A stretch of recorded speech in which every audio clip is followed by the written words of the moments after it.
प्रदेश में आज से खुलेंगे स्कूल। भोपाल में राज्य स्तरीय कार्यक्रम में सीएम होंगे शामिल। मुख्यमंत्री डॉक्टर मोहन यादव आज मंगलवार को भोपाल में शासकीय सुभाष उत्कृष्ट उच्चतर माध्यमिक विद्यालय में सुबह 10 बजे स्कूल चले हम अभियान 2024 का शुभारंभ करेंगे। यहां राज्य स्तरीय कार्यक्रम का आयोजन होगा। यहां पर मुख्यमंत्री प्रवेशोत्सव कार्यक्रम में नवप्रवेशी छात्र छात्राओं का शाला में स्वागत करेंगे। इस कार्यक्रम में जनजातीय कार्य मंत्री विजय शाह एवं स्कूल शिक्षा मंत्री उदय प्रताप सिंह भी उपस्थित रहेंगे। आज 18 जून को पूरे प्रदेश की शासकीय शालाओं में आयोजित किए जा रहे हैं। इंदौर में मेट्रो ट्रेन के अंडरग्राउंड रोड के नए विकल्पों का होगा फिजिबिलिटी सर्वे। इंदौर में मेट्रो ट्रेन रोड का 20 किलोमीटर हिस्से में काम चल रहा है। अंडरग्राउंड मेट्रो को लेकर जनप्रतिनिधि और शहरवासियों ने नए विकल्प सुझाए हैं। इसे लेकर सोमवार को नगरीय प्रशासन मंत्री कैलाश विजयवर्गीय ने बैठक ली। उन्होंने कहा कि मेट्रो के पुराने रूट से जनप्रतिनिधि और शहरवासी खुश नहीं है, लेकिन अब 30-40% काम हो चुका है। जो नए विकल्प अंडरग्राउंड रूट को लेकर बैठक में सुझाए गए हैं, उनका फिजिबिलिटी सर्वे होगा। मध्य प्रदेश में तीसरी आंख रखेगी अब हर जगह नजर। जहां भी 100 से ज्यादा लोग इकट्ठा होते हैं, वहां लगाने होंगे सीसीटीवी कैमरा। मध्य प्रदेश के शहरी और ग्रामीण क्षेत्र में अब तीसरी आंख से नजर रखी जाएगी। ऐसे सार्वजनिक स्थान जहां पर 100 से अधिक लोग एकत्र होते हैं, उन स्थानों पर सीसीटीवी कैमरे लगाने की अनिवार्यता रहेगी। इसके लिए राज्य सरकार ने लोक सुरक्षा अधिनियम 2024 का प्रारूप तैयार कर लिया है। गृह विभाग द्वारा इसे 1 जुलाई से प्रारंभ होने वाले विधानसभा के मानसून सत्र में प्रस्तुत किया जाएगा।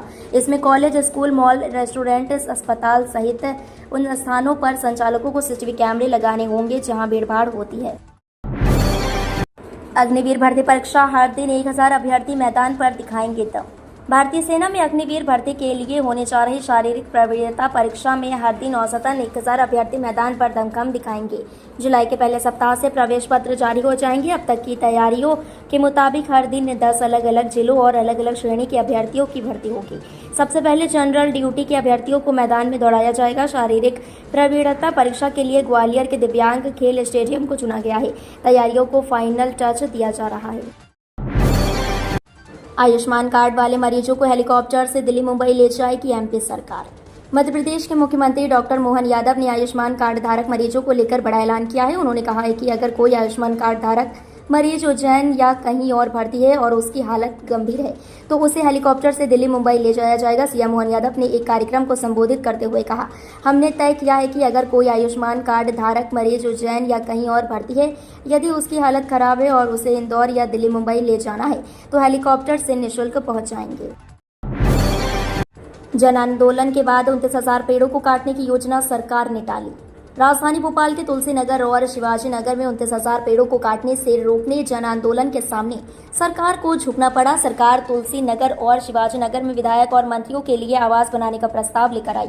इस योजना में करीब 29,000 पेड़ों को काटकर आवास बनने थे। इसको लेकर अलग अलग इलाकों की जनता ने पेड़ों को काटने का विरोध शुरू कर दिया। किसी ने सांकेतिक चिपको आंदोलन, रक्षा सूत्र बांधकर पेड़ों को काटने का विरोध शुरू किया। इसमें कांग्रेस नेता भी शामिल हुए।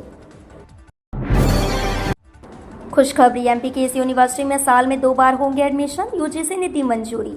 विश्वविद्यालय अनुदान आयोग देश भर की यूनिवर्सिटी और कॉलेजों में एक साल में 2 बार एडमिशन की व्यवस्था शुरू करने जा रहा है। ऐसे में मध्य प्रदेश के जबलपुर की रानी दुर्गावती यूनिवर्सिटी यूजीसी की इस व्यवस्था से बेहद उत्साहित है। कुलपति प्रोफेसर राजेश कुमार वर्मा ने कहा कि यूजीसी द्वारा अच्छा फैसला लिया गया है, इससे छात्रों को लाभ होगा।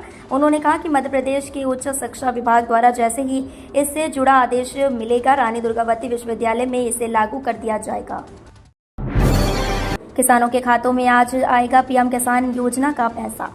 प्रधानमंत्री नरेंद्र मोदी आज देश के करोड़ों किसान भाइयों के खाते में पीएम किसान सम्मान निधि के 17वें किस्त हस्तांतरित करेंगे। इस बार पीएम उत्तर प्रदेश के वाराणसी से किसान भाइयों के खाते से ये किस्त जारी करेंगे। किसान भाइयों को काफी लंबे वक्त से इस किस्त का बेसब्री से इंतजार था, जो अब खत्म होने वाला है। इस योजना के जरिए किसानों को हर साल 6,000 रुपए की आर्थिक मदद भी दी जाती है। इन रुपये का इस्तेमाल किसान भाई अपनी खेती में करते हैं। प्रधानमंत्री मोदी आज 9.26 करोड़ से अधिक लाभार्थी किसानों को किस्त के तौर पर 20,000 करोड़ रुपए जारी करेंगे। इंदौर एयरपोर्ट में प्रवेश के लिए नहीं चाहिए दस्तावेज। जुलाई से चरह स्कैन से मिलेगी एंट्री। इंदौर एयरपोर्ट पर यात्रियों को अपना आधार कार्ड या अन्य दस्तावेज दिखाने की जरूरत नहीं पड़ेगी। इंदौर एयरपोर्ट पर 3 फेस स्कैनर मशीन लगाई जा रही है। मशीनों के जरिए सुरक्षा अधिकारी यात्री का चेहरा स्कैन करेंगे और यात्रा करने की अनुमति दे सकेंगे। डीजी यात्रा के जरिए ये संभव हो सकेगा। इन मशीनों का ट्रायल भी जल्द शुरू होगा। इंदौर एयरपोर्ट पर जो इंतजाम किए जा रहे हैं उसके तहत यात्रियों के लिए सामान्य गेट और दिग्गी गेट अलग अलग होंगे। मुंबई, दिल्ली और वाराणसी के अलावा कुछ ही एयरपोर्ट पर यह सुविधा दी जा रही है। सरकारी कर्मचारियों के लिए जरूरी सूचना, अब बायोमेट्रिक फेस अटेंडेंस सिस्टम सख्ती से होगा लागू। सरकारी विभागों के कर्मचारियों की देर से कार्यालय आने और गायब हो जाने की मनमानी पर अंकुश लगाने के लिए प्रदेश सरकार बायोमेट्रिक फेस से उपस्थिति की व्यवस्था इस बार कड़ाई से लागू करने का मन बना रही है। यह व्यवस्था प्रदेश मुख्यालय से लेकर नीचे तक सभी विभागों के प्रत्येक कार्यालय में लागू करने की योजना है। केंद्र सरकार के कार्यालयों की तर्ज पर इसे लागू करने पर फिर से काम किया जा रहा है। प्रॉपर्टी टैक्स बढ़ाने को लेकर 18 को होगा मंथन। पिछले 3 साल से लगातार हो रही है वृद्धि। नगर निगम में प्रॉपर्टी टैक्स 10% बढ़ाने को लेकर 18 जून को मंथन होगा। फिलहाल प्रॉपर्टी टैक्स बढ़ाया जा रहा है या नहीं, इसको लेकर नगर निगम के जिम्मेदार नेता और अफसर खुलकर नहीं बोल रहे हैं। उधर महापौर मालती राय ने सरकार की गाइडलाइन के पालन की बात कहकर अपनी जिम्मेदारी से पल्ला झाड़ लिया है। जबकि नगर निगम ने 2023-24 में 5%, 2022-23 में 10% और 2021-22 में परिक्षेत्र की राशि में बदलाव किए थे। उस दौरान चयनित क्षेत्रों में 50% टैक्स बढ़ गया था। सोम ग्रुप की शराब फैक्ट्री होगी सील, लाइसेंस की शर्तों का उल्लंघन, आयुक्त ने नोटिस जारी कर मांगा जवाब। मध्य प्रदेश के रायसेन जिले के सोम ग्रुप की फैक्ट्री में नाबालिग बच्चों से मजदूरी कराने के खुलासे के बाद शिकंजा कसता जा रहा है।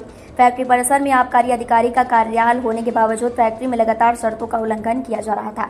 इस मामले में अधिकारियों पर गाज गिरने के बाद अब आबकारी आयुक्त ने फैक्ट्री संचालक को नोटिस जारी किया है। उन्होंने फैक्ट्री में विभाग की तरफ से तय शर्तों का उल्लंघन मानते हुए लाइसेंस रद्द क्यों न किया जाए को लेकर कारण बताओ नोटिस जारी किया है और 3 दिन में जवाब मांगा है। इंदौर मेट्रो रोड पर मंत्री कैलाश विजयवर्गीय का बड़ा बयान। मध्य प्रदेश के नगरीय विकास मंत्री कैलाश विजयवर्गीय ने सोमवार को कहा कि इंदौर में निर्माणाधीन मेट्रो रेल लाइन के कुछ प्रस्तावित मार्गों को लेकर जनता और सामाजिक संगठनों के नुमाइंदे खुश नहीं हैं। उन्होंने बताया कि इस स्थिति के मद्देनजर अधिकारियों को नए सिरे से सर्वेक्षण करके महीने भर में रिपोर्ट पेश करने के निर्देश दिए गए हैं। नगरीय विकास मंत्री ने बताया कि मेट्रो रेल परियोजना के स्थानीय हितधारकों के साथ आयोजित बैठक में चर्चा के बाद उन्होंने अधिकारियों को निर्देश दिए गए हैं कि वे इन सुझावों के मद्देनजर तकनीकी और वित्तीय पहलुओं को लेकर नया व्यवहार्यता सर्वेक्षण करें और महीने भर के भीतर रिपोर्ट बनाकर उन्हें सौंपें। यूनिवर्सिटी कॉलेज के छात्र छात्राएं पढ़ेंगे वेद पुराण, इसरो IIMC का भ्रमण करेंगे, दिशा निर्देश जारी। मुख्यमंत्री डॉक्टर मोहन यादव ने कॉलेजों के छात्र छात्राओं के परिणाम को बेहतर बनाने को लेकर उच्च शिक्षा विभाग के अधिकारियों के साथ बैठक कर निर्देश दिए थे। इसके बाद उच्च शिक्षा विभाग ने यूनिवर्सिटी और कॉलेजों को निर्देश जारी किए हैं। इसमें विद्यार्थियों को भारतीय परंपराओं अवगत कराने, प्राचीन महाग्रंथ महाकाव्य का अध्ययन कराने, जिसमें रामायण, वेद पुराण, उपनिषद आदि को स्नातक स्तर पर पाठ्यक्रम में शामिल करने कार्य योजना तैयार करने को कहा गया है। अमरवाड़ा उपचुनाव में आदिवासी वोटरों को साधेंगे मंत्री संपतिया उइके, बनाया प्रभारी। छिंदवाड़ा जिले की अमरवाड़ा विधानसभा सीट पर उपचुनाव में भाजपा ने कमलेश शाह को प्रत्याशी घोषित करने के बाद लोक स्वास्थ्य यांत्रिकी मंत्री संपतिया उइके को चुनाव का प्रभारी बनाया है। वह यहां के आदिवासी वोटरों को साधने के साथ ही पार्टी प्रत्याशी कमलेश शाह की जीत सुनिश्चित करने के लिए समन्वय बनाने का काम करेंगी। लोकसभा चुनाव के दौरान इस सीट से विधायक रहे शाह ने कांग्रेस का साथ छोड़कर भाजपा का दामन थाम लिया था और अब उपचुनाव में पार्टी ने उन्हें ही इस सीट से प्रत्याशी बनाया है। नक्सलियों से जुड़ी हर दिन की सूचना साझा करेंगे मध्य प्रदेश, छग और महाराष्ट्र। मध्य प्रदेश, छत्तीसगढ़ और महाराष्ट्र नक्सली गतिविधियों से जुड़ी हर दिन की सूचनाएं आपस में साझा करेंगे। मुख्यमंत्री डॉक्टर मोहन यादव ने 31 जुलाई को पुलिस मुख्यालय में बैठक के दौरान अपराध रोकने के लिए पड़ोसी राज्यों के साथ बेहतर समन्वय बनाने के लिए कहा था। इसी कड़ी में यह रणनीति तैयार की गई है जिससे नक्सलियों की घेराबंदी की जा सके। मुख्यमंत्री की बैठक के बाद ऐसी व्यवस्था भी शुरू की गई है कि सीमावर्ती थानों में मध्य प्रदेश और छत्तीसगढ़ की पुलिस उपस्थित रहती है, जिससे नक्सलियों से जुड़ी कोई सूचना आने पर समन्वय बनाने में आसानी रहे। DAVV में MBA पेपर लीक मामले में कांग्रेस ने बीजेपी सरकार पर लगाए गंभीर आरोप। इंदौर के IDLE कॉलेज पर पेपर लीक घोटाला उजागर होने के बाद कांग्रेस एक्शन मोड में आ गई है। जहां देवी अहिल्या विश्वविद्यालय के कुलपति डॉक्टर रेणु जैन और रजिस्ट्रार सहित प्रदेश के मुख्यमंत्री डॉक्टर मोहन यादव सरकार को कांग्रेस नेता घेरने में लगे हैं और पेपर घोटाले में मुख्यमंत्री का संरक्षण होने की बात कांग्रेस द्वारा कही जा रही है। कांग्रेस के मुख्य प्रवक्ता मृणाल पंत, वरिष्ठ नेता अजय चौरसिया, रवि जोशी, इंदौर निगम के नेता प्रतिपक्ष चिंटू चौकसे और एनएसयूआई के नेताओं की मौजूदगी में इंदौर प्रेस क्लब में सोमवार को एक प्रेस वार्ता हुई, जिसमें मृणाल पंत ने पेपर लीक मामले में मुख्यमंत्री का संरक्षण आरोपियों को होने की बात कही। लोक सुरक्षा बिल 2024 मानसून सत्र में हो सकता है पेश।